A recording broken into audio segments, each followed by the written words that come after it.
What did you learn when you started to create clothes and dress other people at Dakota Transit?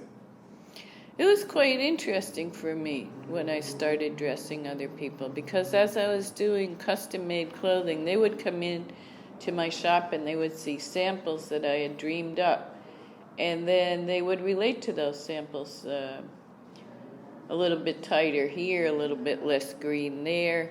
This is my lifestyle. Most of the people who came to me at Dakota Transit wanted to be seen. So whether or not they were on-stage performers or just wanted to look very good and capture attention as they were getting in and out of their limos, it was, look at me. Did you try and imagine what their life was like or put yourself in their shoes, or did you try and create something that you found pleasing and you thought would suit them well? I really couldn't put myself in the shoes of my customers at that time.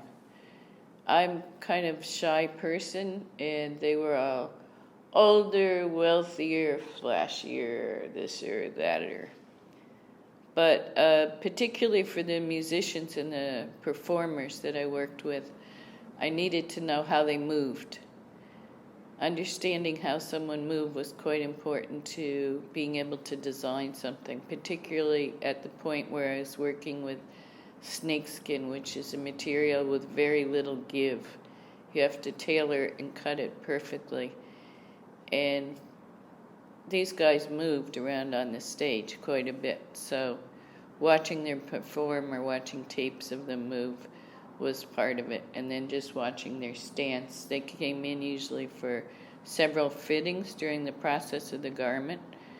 Movement is essential. There was one lady who will remain nameless, but she wanted something ultra tight and ultra pointed and even painful, and when I made it in a more realistic way, she didn't like that. So in the end, I had to bring it up exactly what she wanted. She wanted painful clothes.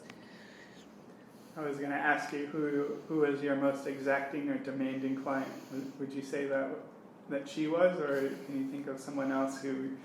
She was just one example of people who are very pointed, very decided in their points of view, used to getting what they wanted, and it was always challenging to try and delight someone.